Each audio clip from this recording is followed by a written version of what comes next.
Olá, tudo bem? Nós somos da Universidade Federal do Oeste da Bahia, estamos cursando Engenharia Elétrica e hoje abordaremos o tema Metalografia e Microscopia Óptica sob a disciplina de Ciência e Tecnologia dos Materiais. Nós temos como a nossa docente a Bruna de Souza Constantino e os integrantes do grupo são a Luana Fernandes de Jesus, o Gabriel Santos Lacerda, Pedro Henrique Alves dos Santos e Samuel Guedes Canário. Nós dividimos esse tema geral em tópicos, e são esses: as técnicas de preparação metalográfica, aplicações e importância da microscopia óptica, princípios e funcionamento de microscópios ópticos e exemplos e discussão de imagens de microscópios ópticos.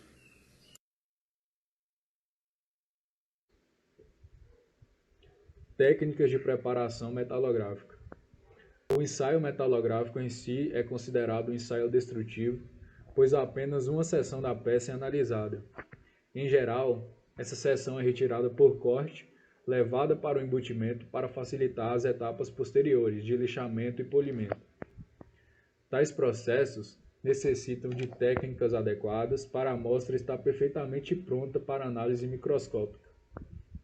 Os processos de preparação metalográfica são os seguintes. Primeiro corte. O corte deve ser feito de forma meticulosa. É usado um método a frio para o primeiro corte, que separa uma porção aproximada da amostra que será analisada. Posteriormente é utilizado um equipamento chamado cut-off, que utiliza um disco de corte abrasivo sob alta refrigeração. Tal fato é responsável por eliminar as deformações devido ao aquecimento. Sendo assim, o equipamento cut-off nos entrega um corte mais preciso, com boa qualidade e poucas alterações na estrutura da amostra. A escolha do tipo de corte, transversal ou longitudinal, é escolhida de acordo com os dados que deseja obter e o formato da amostra. O embutimento. O embutimento é o processo em que a amostra é envolvida por um material adequado, formando assim um corpo único.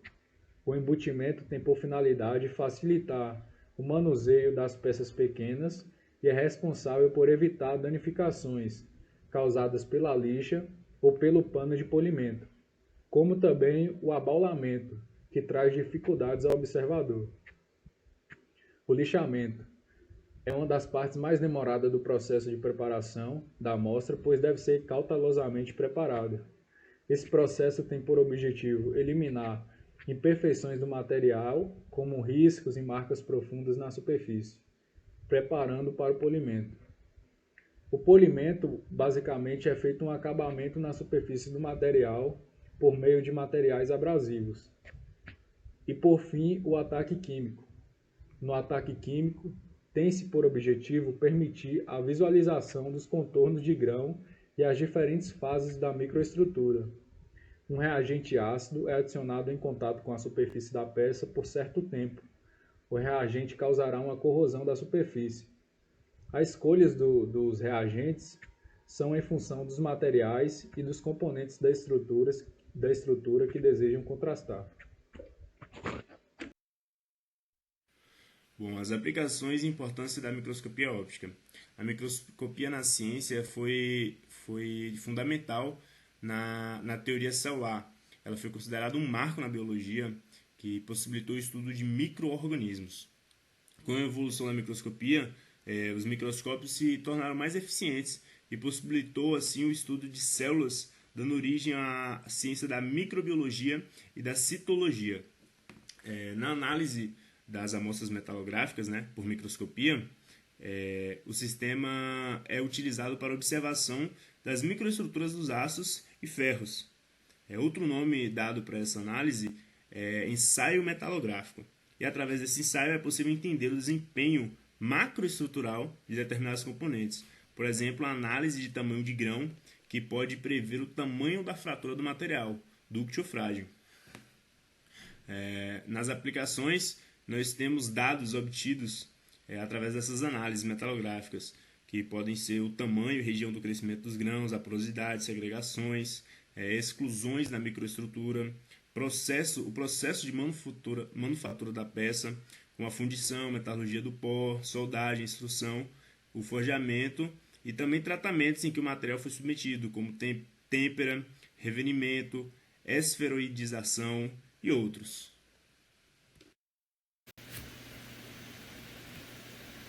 Princípios e funcionamento de microscópios ópticos. Os princípios básicos para se operar um microscópio óptico são relativamente simples. A lente objetiva de um microscópio é similar a uma lupa muito forte. É uma lente com um comprimento focal curto e deve ser guardado perto da amostra que está sendo examinada.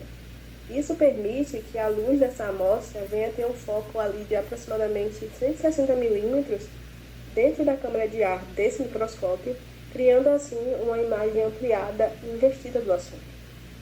Existem algumas técnicas de funcionamento para um microscópio óptico composto, que é aí o tipo mais comum de microscópio utilizado em investigação científica, e eu vou falar algumas dessas técnicas. Antes de mais nada, primeiro você precisa preparar a corrediça do microscópio com a amostra para ser examinada. Em seguida, você ajusta a lente objetiva a uma baixa potência da definição. Depois você coloca a corrediça do microscópio com a amostra a ser examinada e ajusta a altura da fase de modo que esteja tão próximo, tão perto, porém sem contato entre a lente e a amostra. Você pode também mudar o condensador e a intensidade de luz para aumentar o contraste da imagem. Você pode ajustar o botão de foco, a intensidade de luz, para que melhore a claridade da imagem. E após ter usado um microscópio óptico, a fase deve ser abaixada de modo que a corrediça desse microscópio possa facilmente ser removida. Sobre visão e iluminação da imagem, é importante ter cuidado com uma coisa. A imagem criada por todo o microscópio deve ser vista com os olhos focalizados na infinidade, ou seja, além do assunto. Centrar-se muito próximo à imagem da amostra de um microscópio pode causar dores de cabeça, tensão e olhos cansados. Algumas pessoas elas podem sim queixar-se dos olhos cansados, outras dores de cabeça após ter usado um microscópio óptico. Contudo, este é geralmente um sinal de que o olho esteja focalizando em uma distância próxima, um pouco do que além do assunto. Por isso é muito importante melhorar o contraste e a imagem da amostra de um microscópio óptico antes de usá-lo. Para concluir, algumas considerações são importantes a respeito desse assunto. Uma delas é que as técnicas usadas na microscopia óptica são importantes, pois assegura-se de que uma amostra possa ser vista tão claramente como possível, então isso fornecerá a informação sobre sua aparência microscópica. E os componentes de um microscópio óptico podem frequentemente ser muito complexos e é essencial usá-lo corretamente para que uma imagem exata seja conseguida. O trajeto óptico inteiro precisa ser controlado para assegurar-se de que o microscópio forneça os melhores resultados. Exemplos e discussão de imagens de MEO. As imagens apresentadas a seguir foram retiradas de uma análise metalográfica do aço inox 304, submetida a diferentes esforços mecânicos realizados pelos pesquisadores da Faculdade de Tecnologia Senai. Nesta primeira amostra, figura 6, temos a micrografia obtida do corpo de teste sem ter sido submetida a nenhum ensaio, nenhum esforço mecânico, a qual apresenta grãos uniformes e não orientados com algumas inclusões, onde os grãos apresentam tamanho de 9,36 micrômetros. Já nessa segunda imagem, nessa segunda amostra, figura 7, o corpo de prova foi submetido a um ensaio de tração onde foi apresentado grãos com tamanho médio igual a 13,25 micrômetros. Para o ensaio de flexão, existem duas zonas do corpo de prova, em um lado onde tem o esforço de tração, na figura 8, e no outro esforço de compreensão, figura 9. Portanto, tem-se 2 micrografias. O tamanho do grão na parte comprimida foi de 8 micrômetros, já na região que sofre tração foi de 15,89 micrômetros. Com base nos dados obtidos por meio da metalografia, pode-se observar que houve diferenças nos aspectos quantitativos do corpo de prova. Quando sujeito ao ensaio de tração, o grão teve seu tamanho aumentado. Já no ensaio de flexão, onde a amostra é submetida à compreensão e tração em diferentes partes do corpo, onde sofreu compreensão, o tamanho do grão diminuiu e na tração foi alargado.